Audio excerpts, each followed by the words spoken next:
नमस्कार, मैं ऐश्वर्या और आप देख रहे हैं सिटी पोस्ट लाइव। तो जैसा कि आप जानते हैं कि बिहार में आए दिन क्वेश्चन पेपर लीक का मामला सामने आ रहा है और आप ये भी जानते होंगे कि अभी हाल फिलहाल ही शिक्षा भर्ती परीक्षा का पेपर लीक हो चुका है और इसी मुद्दे पर छात्र नेता दिलीप कुमार बहुत आक्रोशित नजर आए और उन्होंने प्रेस कॉन्फ्रेंस में इसके बारे में बहुत बड़े बड़े खुलासे किए हैं। तो आइए हम जानते हैं कि इसके पीछे किसका हाथ है और ये पेपर लीक का मामला बिहार में कब बंद होगा। हमारे साथ जुड़े हैं पूर्व आईपीएस ऑफिसर अमिताभ कुमार दास।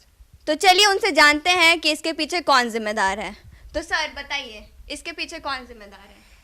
अब देखिए, पहले मैं दर्शकों को बता दूं ये पूरा मामला क्या है। देखिए, परसों यानी 15 तारीख को परीक्षा हुई थी, बीपीएससी की टीआरई 3 परीक्षा जिसको कहते हैं, शिक्षक अभ्यर्थियों की परीक्षा थी। और उसमें ऐसा पता चला कि हज़ारीबाग जो झारखंड का एक शहर है, वहाँ एक कोहिनूर बैंक्वेट हॉल है।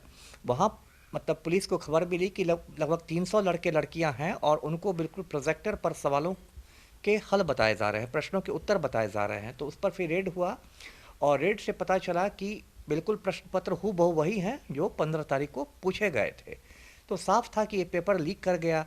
तो अब ईओयू ने रिपोर्ट दे दी है। ईओयू का मतलब मैं दर्शकों को बताऊं, आर्थिक अपराध इकाई, बिहार पुलिस की ये एक इकाई है। उसने रिपोर्ट दे दी है और उसने एफआईआर भी दर्ज कर दिया है, 6/2024 एफआईआर नंबर।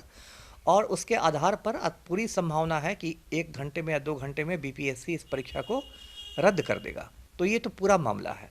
अब आपने पूछा कि किसने ये करवाया होगा, तो ये बात तो 200% मतलब निश्चित है कि किसी इंसाइडर ने ही, मतलब बिहार लोक सेवा आयोग जो है उसके ही किसी अधिकारी ने, किसी कर्मचारी ने, किसी इंसाइडर ने ये पेपर लीक करवाया है। क्योंकि बिना किसी इंसाइडर की मिली भगत के ऐसे पेपर लीक नहीं हो सकते हैं। और देखिए, बीपीएससी पहले से भी इस मामले में बहुत बदनाम रहा है और लोगों ने बिहार लोक सेवा आयोग का नाम बिहार लीक सेवा आयोग रख दिया था, इतने पेपर लीक होते थे। मैं दर्शकों को याद दिलाऊं, 2022 में जो 67वीं संयुक्त परीक्षा हुई थी बीपीएससी की, उसकी भी प्रारंभिक परीक्षा का पेपर लीक हुआ था और फिर वो पेपर रद्द किया गया था। तो उसके बाद बीच में जब अतुल प्रसाद सर चेयरमैन बने थे तो उस समय 2 परीक्षाएं हुई, टीआरई 1 और टीआरई 2, और वो परीक्षाएं बहुत अच्छी तरह मुस्तैदी के साथ हुई। लेकिन उसके बाद अतुल प्रसाद सर रिटायर किए और परमार सर आज चेयरमैन बने हैं। तो इसके बीच की जो अवधि 1-1.5 महीना की रही, उसमें मुझे लगता है कि फिर बीपीएससी में ऐसे तत्व हावी हो गए जो पेपर लीक वाले लोग हैं, मतलब जो शिक्षा माफिया से मिले हुए हैं। तो मैं ईओयू को यही कहूँगा चैनल के माध्यम से कि ये जांच के बिंदु हैं, क्योंकि मुझे पता चला है, जो मेरे सूत्र बताते हैं, कि इस बीच में बीपीएससी के अंदर में जो कार्य बंटवारा होता है उसमें कुछ लोगों का कार्य बांटा गया है। जैसे किसी प्रशाखा पदाधिकारी को अतुल प्रसाद सर ने हाशिए पर डाल दिया था तो उसको फिर से परीक्षा वाले सेल में ले आया गया है, जबकि उसका आचरण हमेशा से संदिग्ध रहा है।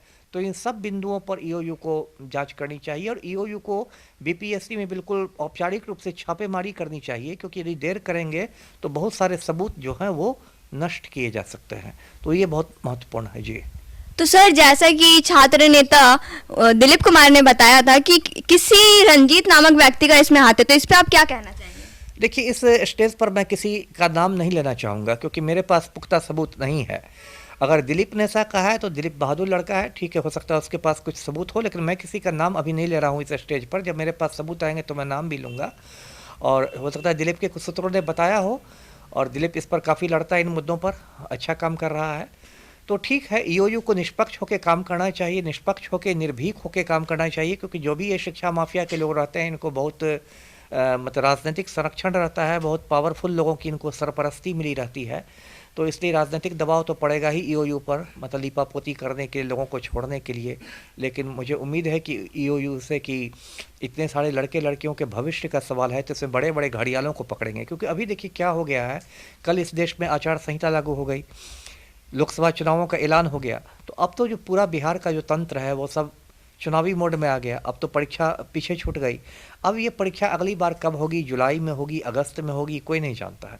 और यदि होगी तो उसमें पेपर लीक नहीं होगा, इसकी भी कोई गारंटी नहीं है। इसलिए बड़े बड़े घड़ियालों को, बड़े बड़े मगरमच्छों को पकड़ा जाना चाहिए, ये मैं कहूँगा आपके चैनल के माध्यम से जी।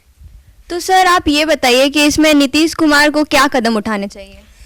अब पलटू राम को क्या मैं कदम उठाने कहूँ। पलटू राम तो अभी खुद चुनावी मोड में है, उनका तो दिमाग इस पर चल रहा है कि मुंगेर से ललन सिंह को कैसे लंगड़ी मारी जाए।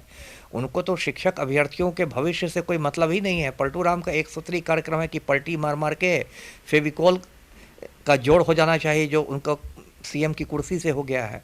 तो उनसे तो हो सकता है पेपर लीक पर पूछें तो वो बोले कि कब कब क्या हुआ पेपर लीक, मुझे नहीं मालूम, क्या जानकारी है, मैं पता करता हूँ। बिल्कुल मतलब अनजान बन जाए। और जब उनको बताया जाए तो उनके 2-3 घिसे पिटे डायलॉग हैं, वो बोल देंगे कि हम ना किसी को फंसाते हैं, हम ना किसी को बचाते हैं, कानून अपना काम करेगा। और ये डायलॉग मार के मुख्यमंत्री पतली गली से निकल जाएंगे। लेकिन पलटू राम को करना चाहिए कि खुद उनको मॉनिटरिंग करनी चाहिए और कम से कम इस बात को इंश्योर करना चाहिए कि ईओयू पर किसी तरह का राजनीतिक दबाव नहीं पड़े, पॉलिटिकल प्रेशर नहीं पड़े। जी, तो देखा आपने कि हमारे साथ जुड़े हैं पूर्व आईपीएस अमिताभ कुमार दास, और उन्होंने क्या कुछ बताया इस मामले के बारे में। तो आज के लिए बस इतना ही, और आगे की खबरों के लिए जुड़े रहे हमारे साथ। धन्यवाद।